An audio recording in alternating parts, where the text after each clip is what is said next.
Hello everyone, this is Serato Person, and today I suspect I'm not going to be making a ton of friends, because, you see, I'm relatively new at this whole YouTube thing, and when I first started I never expected my Invincible posts to, blow up the way they did.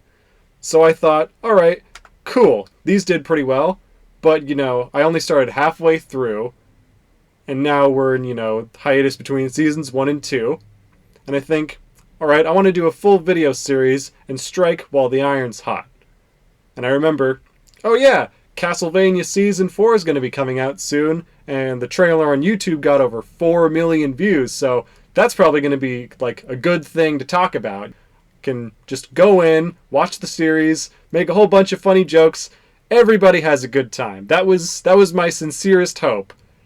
But halfway through episode 1, I realized there is no fucking way I'd be able to do that with the whole series.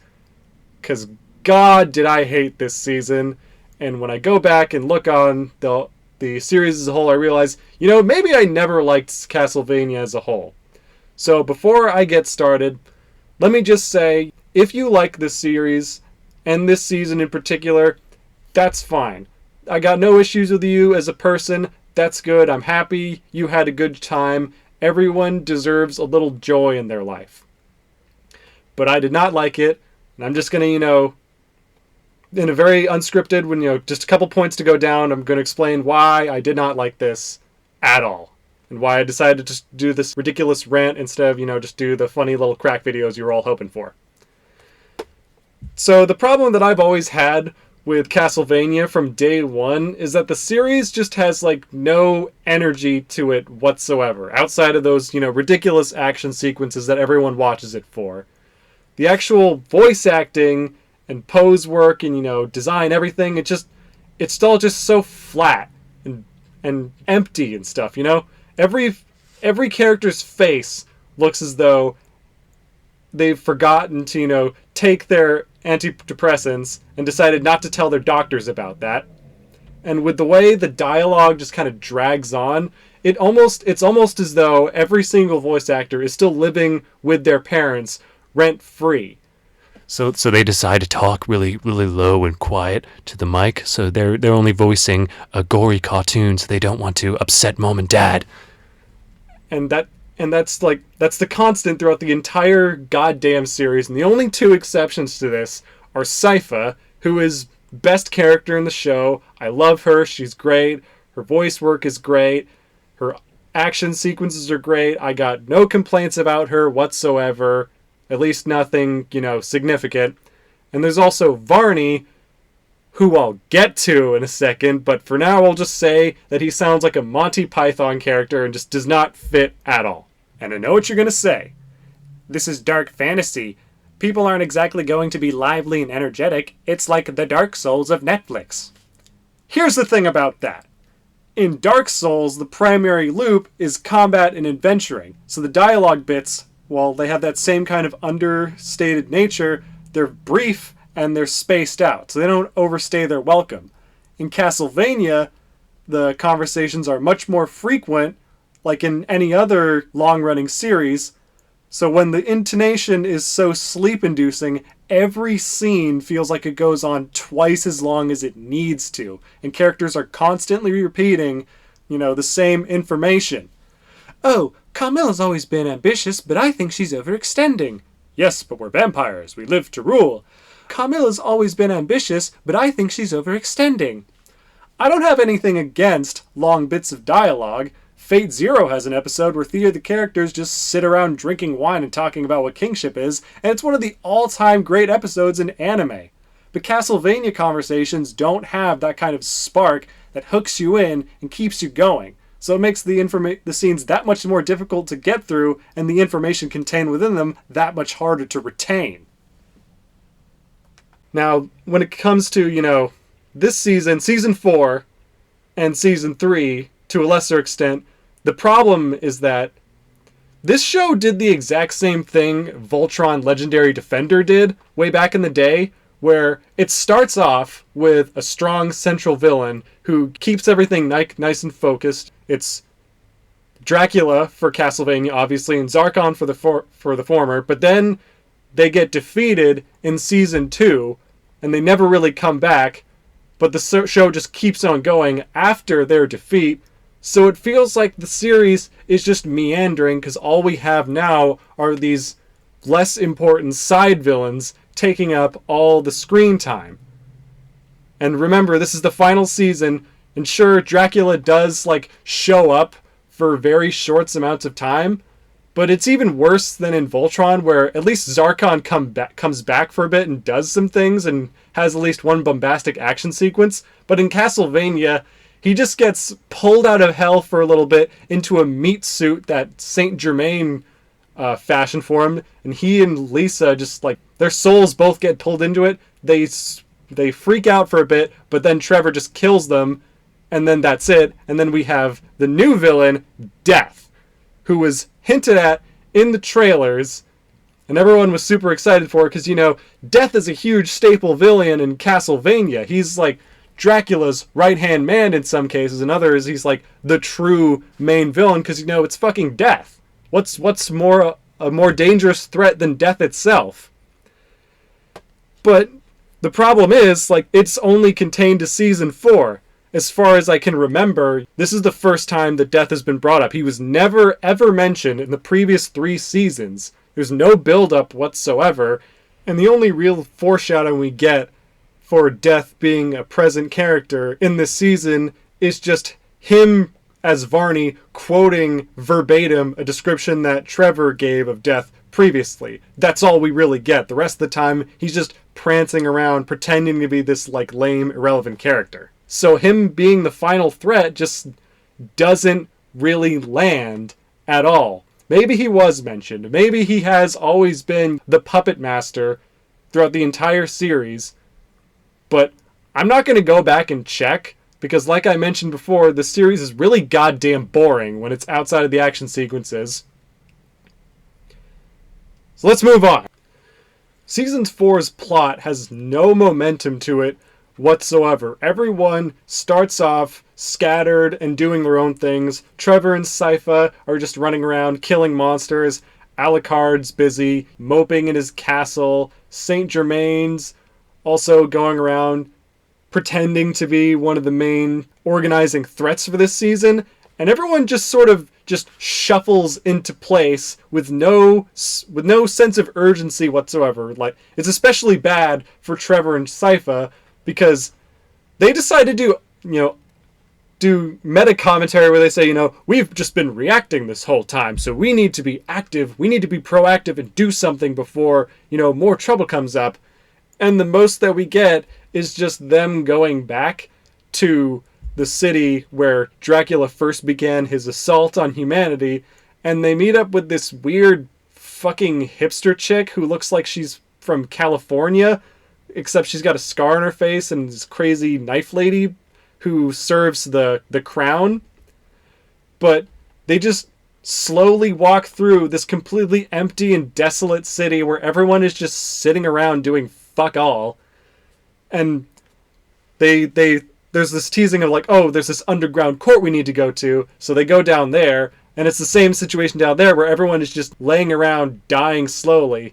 And we get this one sustained shot of this kid just disinterestedly sitting on her back kicking the air, and I don't think I've ever related to a fictional character more in my entire life.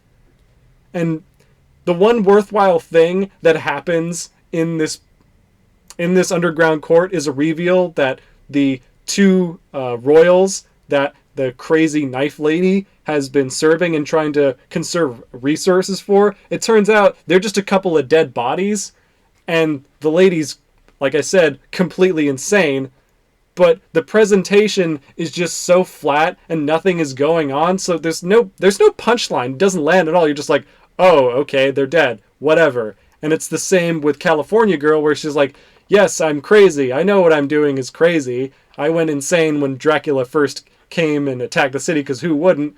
But then she just immediately goes back to, oh, well, the royals are sleeping. We can't disturb them. And there's also a mirror behind them, another reveal where they got a teleporting mirror behind them, which Saint Germain uses to kickstart the climax. I say in air quotes. And on the other hand, we have Alucard, who, upon receiving a message from a dead body on a horse, he goes over to this village and meets this woman named Greta, who's trying to protect a village in the middle of nowhere from night creatures that have been ravaging the land. So his story is just him slowly deciding, oh, I guess we can take them back to my massive goddamn castle with all these doors and fortifications and stuff. So they just go back there and do that. And Saint Germain, he mixes in, pretending to be just like, a traveling dude. But in the third bit of this season, Saint Germain went from being, just this kind of goofy weirdo in season 3 who's just kind of like bouncing around, helping the protagonist. He goes from being one of the main threats, because as it turns out, his whole motivation for going into the Infinity Corridor, which I don't think has ever been a part of Castlevania. Maybe I could be wrong. I've only played Symphony of the Night and Order of Ecclesia, but if the Infinity Corridor does exist, please mention so in the comments. But the only reason he wants to get in there and resurrect Dracula to get there, because apparently he needs to do that, is to meet up with the love of his life, some woman that we only see in one flashback, who's given no voice, no personality, and no backstory whatsoever. So this character who is desperate to basically facilitate the plot is doing so for reasons that we don't really give a rat's ass about whatsoever.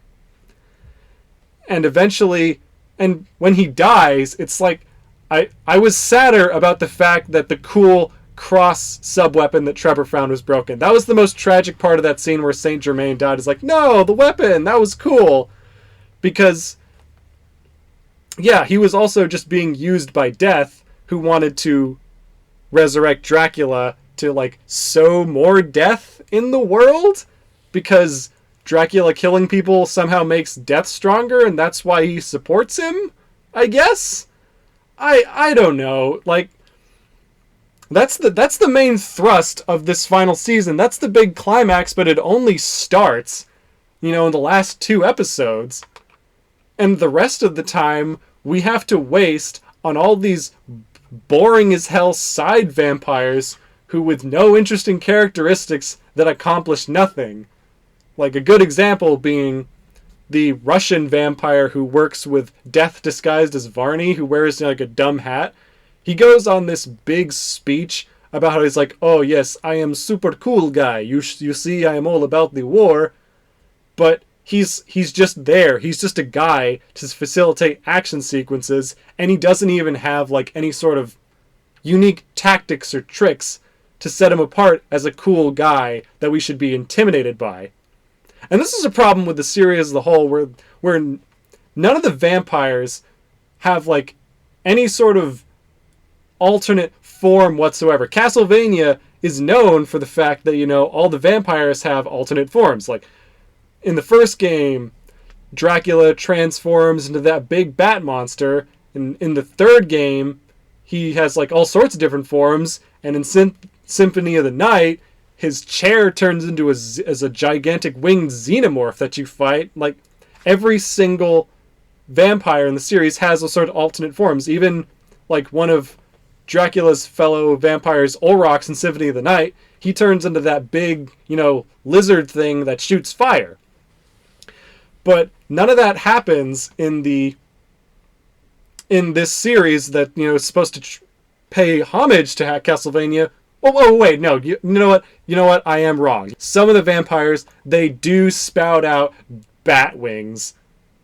Oh, that real fucking original. They have that. But not even, like, the biggest side villain, Carmilla, she doesn't get anything like that. She just gets red eyes, and when Isaac sieges her castle, and that's it, and then she just displays super speed, which isn't even as impressive as when Alucard does it. Speaking of whom, why the hell does Carmilla even exist? Like, the whole B-plot with her and her sisters and the Forge Masters, when you really look back, it all amounted to nothing. Because Carmilla comes up with this big plan to take over the world, But she just sits around her throne talking about it after, bringing Hector back. But then Isaac completely fucks all that up by bringing all of his night creatures, just raining death and completely destroying everything and causing her to kill herself. And her sisters, her two lesbian comrades, decide, whatever, fuck it, we have ourselves, so they get to just leave and suffer no consequences for all the people they killed. And best of all, Lenore, after spending season 3, putting all this effort into seducing Hector and then tricking him into putting on a slave ring, after, proving herself to be a skilled manipulator, she spends this entire season sitting around doing nothing.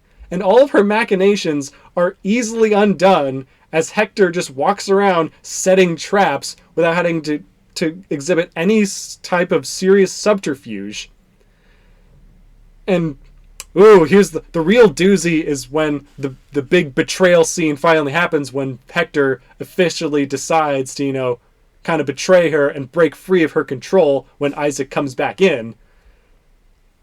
You'd expect it to be like this big thing where he's like, surprise, you never really enslaved me, I've been free all along.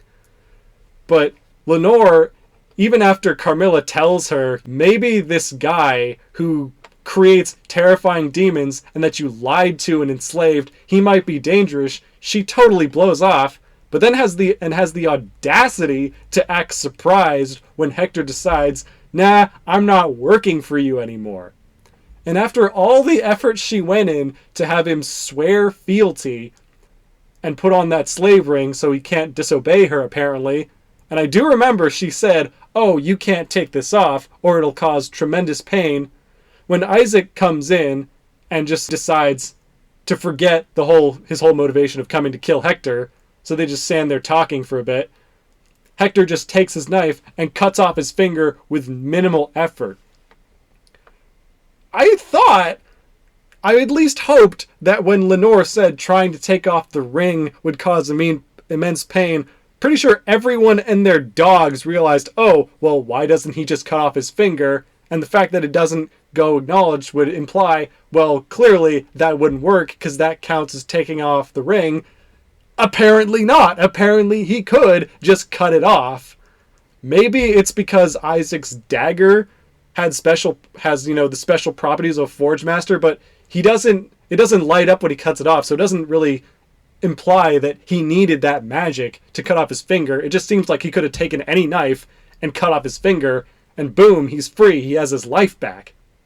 But then, Hector and Isaac, these two characters who were first introduced as being these people who shared Dracula's goal in hating humanity and wanting to see them all wiped out, they both decide, fuck it, Dracula's dead, so let's just move on with our lives and just live normally as people, even after they both, created horrible monsters and created mass murder. Such a happy ending. I'm so glad that we spent all this time.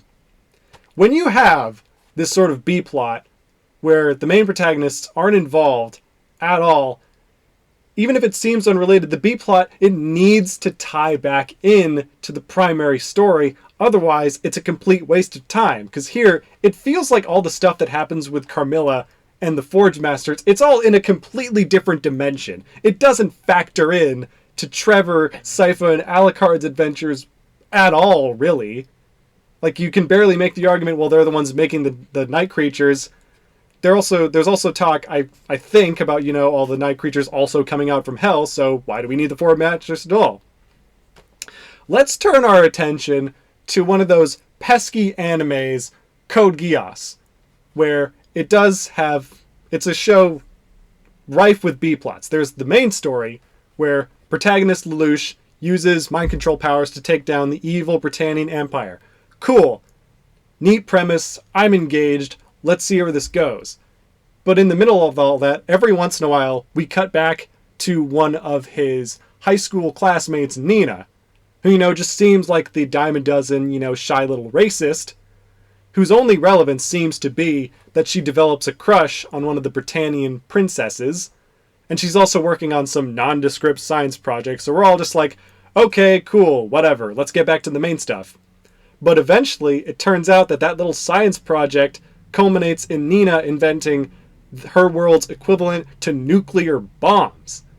And the final antagonist uses those bombs to try and take over the world. So suddenly, Nina becomes this huge, important player who has to team up with Lelouch to take him down as a way to atone for what she's done, what she's wrought upon the world.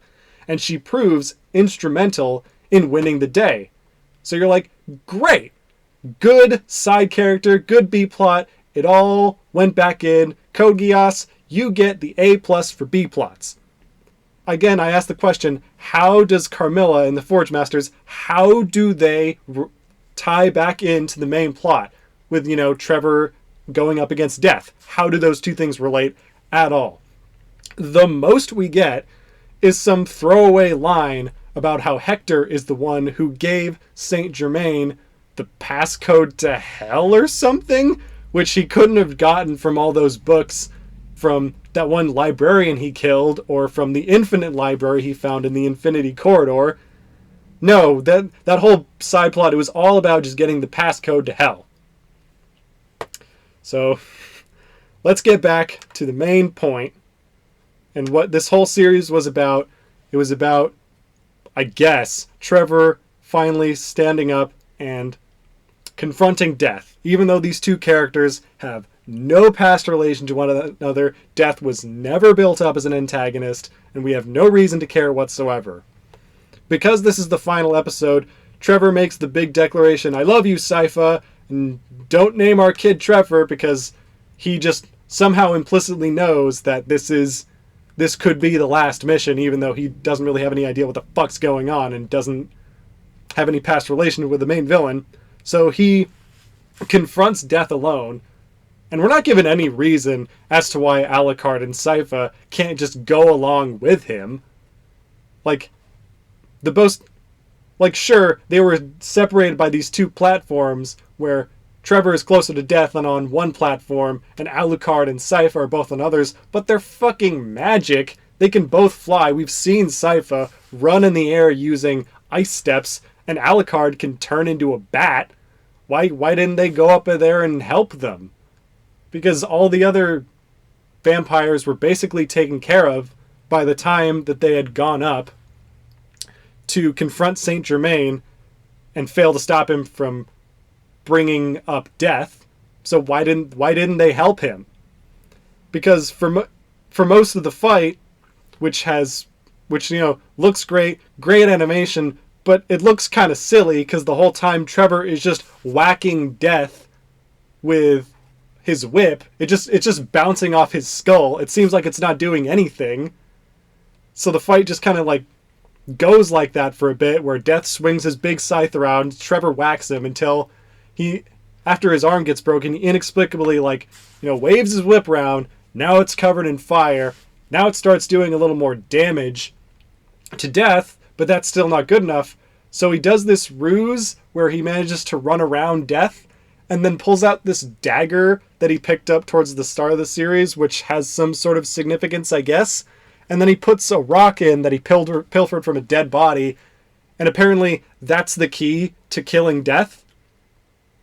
To repeat, Trevor just kills this angel of death, and then that causes a big explosion in his face, so it looks like he dies. And then we have the final somber episode where, everything's done, the plot's all wrapped up, all the main villains are taken care of. So we have a kind of nice scene where Alucard and Greta keep talking about how they're setting up a new village in front of Dracula's castle and Belmont's keep. And they decide to, call it Belmont, in honor of Trevor, since he gave their lives to stop Death, which is nice.